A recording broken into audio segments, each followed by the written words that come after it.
রাখছে রাশিয়া। ফলে বৈদেশিক মুদ্রার চাহিদা অনেকটাই কমাতে সক্ষম হয়েছে মস্কো।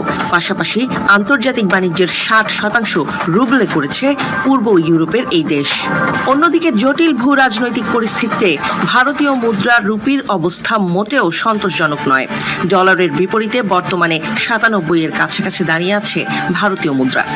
বিশ্ববাজারে খনিজ তেলের দাম $104 ঘোরাফেরা করছে।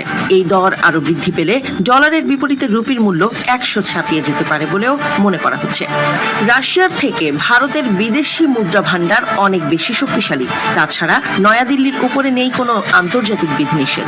তারপরেও ডলারের বিপরীতে রুপির দাম পড়ে যাওয়ার নেপথ্যে একাধিক কারণকে চিহ্নিত করেছেন বিশ্লেষকদের একাংশ। বিশেষজ্ঞদের মতে ডলারের বিপরীতে রুপিকে শক্তিশালী করতে হলে ভারতকে আমদানি কমাতে হবে। পাশাপাশি রপ্তানি বাণিজ্যেও যথেষ্ট সাফল্য প্রয়োজন।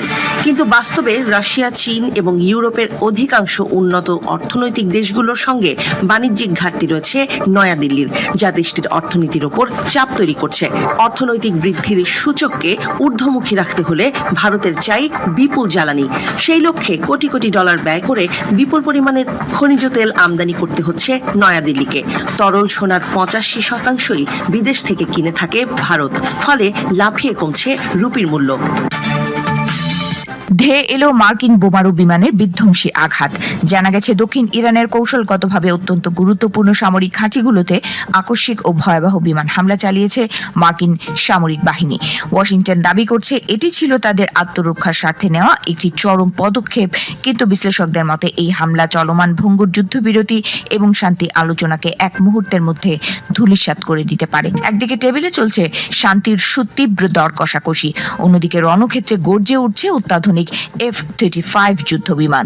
মার্কিন সেন্ট্রাল কমান্ড সেন্টকমের পক্ষ থেকে এক বিবৃতিতে জানানো হয়েছে, দক্ষিণ ইরানের বন্দর নগরী আব্বাসের কাছে ইরানি মিসাইল সাইট এবং হরমুজ প্রণালীতে মাইন পাতার চেষ্টায় থাকা স্পিডবোটগুলোকে লক্ষ্য করে এই নিখুঁত হামলা চালানো হয়।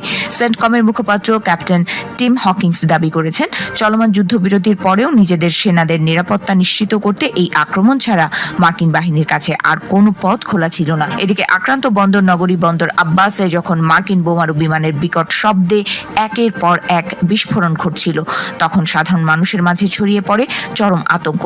ইরানের রাষ্ট্রীয় গণমাধ্যম জানিয়েছে, স্থানীয় প্রশাসন ঘটনার পরপরই এক রহস্যময় এবং শক্তিশালী বিস্ফোরণের কারণ অনুসন্ধানে তদন্ত শুরু করেছে। সবচেয়ে নাটকীয় বিষয় হলো, এই হামলা এমন এক সময় এলো যখন ওমানের মধ্যস্থতায় দুই চিরবৈরী দেশের মধ্যে একটি ঐতিহাসিক চুক্তির গুঞ্জন বাতাসে ভাসছিল।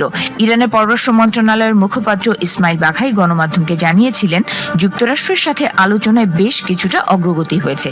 তবে মার্কিন প্রেসিডেন্ট ডোনাল্ড ট্রাম্পের দ্রুত চুক্তি স্বাক্ষরের দাবিকে নাকচ করে দিয়ে তিনি স্পষ্ট ভাষায় বলেন, চুক্তি চূড়ান্ত হওয়ার কাছাকাছি পৌঁছলেও রাতারাতি কোনো অলৌকিক সমঝোতা বা চুক্তি স্বাক্ষর এখনই সম্ভব নয়। ঠিক এই উত্তপ্ত পরিস্থিতির মাঝেই ভারতের রাজধানী নয়াদিল্লি থেকে নিজেদের অবস্থান ব্যক্ত করেছেন মার্কিন পররাষ্ট্রমন্ত্রী মার্কো রুবিও।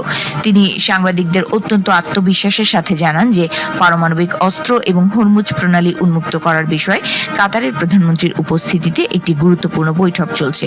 রুবিও ইঙ্গিত দিয়েছেন যে প্রেসিডেন্ট ট্রাম্প হয় একটি দুর্দান্ত চুক্তি করবেন, না হয় আলোচনার টেবিল থেকে চিরতরে উঠে যাবেন, যার অর্থ দাঁড়ায় আগামী কয়েকটা দিন গোটা বিশ্বের ভূ রাজনীতির জন্য অত্যন্ত অগ্নিগর্ভ হতে চলেছে। তবে এই শান্তি আলোচনার গতি শ্লথ হয়ে যাওয়ার পেছনে মার্কিন গোয়েন্দা সংস্থা CIA এক চাঞ্চল্যকর ও নাটকীয় তথ্য ফাঁস করেছে। গোয়েন্দা রিপোর্টে দাবি করা হয়েছে, যুদ্ধের প্রথম দিন ইসরায়েলি হামলায় আহত হওয়া ইরানের বর্তমান সর্বোচ্চ নেতা মোস্তফা খামেনি এই মুহূর্তে সম্পূর্ণ গোপন এবং অজ্ঞাত এক বাংকারে আছেন।